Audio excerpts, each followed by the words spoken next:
Il y a une info qui est passée il y a 3 semaines dans les journaux 24 heures et La Broye, dont on a, je trouve, pas assez parlé. Laquelle ? Et pour que je m'alarme qu'on parle pas assez d'un truc qui s'est passé dans La Broye, c'est vraiment que ça devait être dingue. Pour être honnête, j'en ai pas dormi pendant plusieurs jours, tellement fallait digérer le machin. Non. Alors les faits se sont déroulés à Curtille, dans le district de la Broye-Vuilly, donc sur Vaud.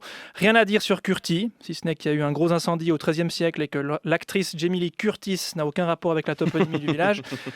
Amoureux d'une jeune fille de Curtille, Simon, un ouvrier agricole âgé de 20 ans, a dressé un imposant arbre devant la maison de l'adolescente.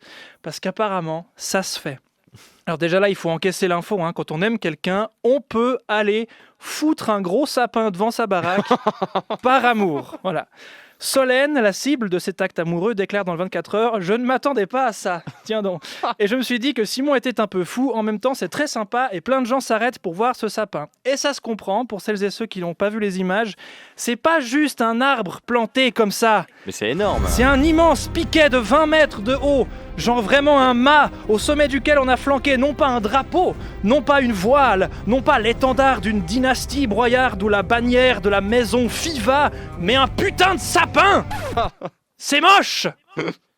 La tradition, car effectivement c'est une tradition, vient de l'Oberland bernois. Oui, parce que Simon vient de Kandergrund, Zweisimmenhoekstad, je sais rien, un truc du style.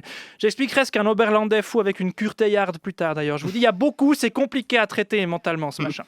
Donc c'est une coutume qui s'appelle l'arbre de mai.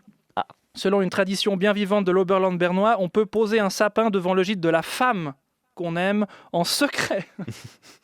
Oh mon Dieu, il y a tellement. Donc déjà pour moi, poser un sapin, ça veut dire un truc qui est loin de pouvoir me permettre de trouver l'amour.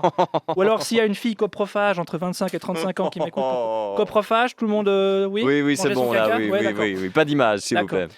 Et puis c'est qu'aux femmes qu'on peut faire ça. La tradition veut qu'une femme, elle kiffe voir un gros sapin dans son jardin alors qu'elle a rien demandé, alors qu'un homme, ça l'excite pas monstre. J'imagine qu'il doit préférer qu'on lui plante un grill ou une Tesla. Donc oui, il y a un immense symbole phallocratique et patriarcal dans tout ça, voilà. La preuve dans l'article du 24 heures, Simon dit « On va mesurer à la fin du mois, mais je crois que je vais gagner. » Ah, il faut avoir un gros sapin pour montrer son amour. Je peux te dire que dans l'Oberland, si tu vas dans le jardin de ton amoureuse pour y planter un bonsaï, tu te fais appeler Chlini Zizi jusqu'à ta mort.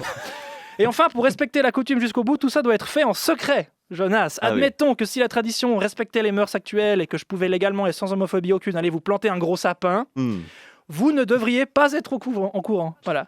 C'est du jardiviol, toute cette histoire. Alors pour les personnes intéressées qui nous écouteraient, comment planter un sapin dans le jardin de votre conquête à son insu ? Oui. Eh bien, c'est très simple. Simon s'y est très bien pris en tout cas. Il y a juste 3 étapes assez simples. Tutoriel. Étape numéro 1. Faites diversion auprès de votre Solène en l'emmenant en week-end en Suisse allemande. Oui, il a fait ça, ce qui est pas hyper intelligent à mon sens, parce que le but d'une diversion, c'est qu'on soit tellement content de faire autre chose qu'on se pose pas de questions. Mais apparemment, ça a marché. Peut-être qu'elle a cru qu'elle était prise en otage et que c'est pour ça qu'elle est contente d'être rentrée saine et sauve. Gros sapin dans le jardin ou pas. Étape 2, à l'aide d'un élévateur télescopique, on en trouve facilement sur le site en ligne de Arbor AG, spécialiste des chariots d'élévation, entreprise basée aux Pays-Bas.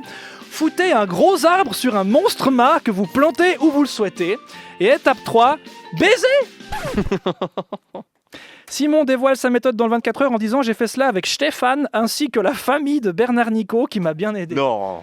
Bon sang, mais quelle angoisse cette actualité. Évidemment, Bernard Nico, un gros symbole phallique dans un jardin, il pouvait que accepter de filer un coup de main. Bernard Nico qui accepte ça, ça doit être en hurlant et en posant la main sur un cul qui passe par là. Mais non. En faisant « C'est une idée exceptionnelle !» Paf, prends ça Jessica, on se voit au prud'homme.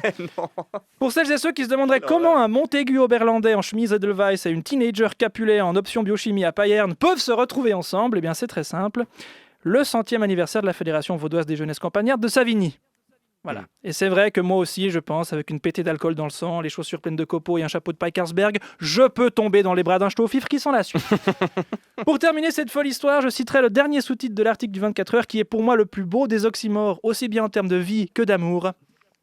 Avenir dans la broie. Voilà. Sachez enfin que durant l'été 2021, Simon envisage d'entamer un second apprentissage de forestier-bûcheron cette fois-ci. Comme ça, si un jour il sort avec une autre meuf, ce sera pas juste un sapin qu'il va lui offrir, mais toute une pinède. Bon dimanche.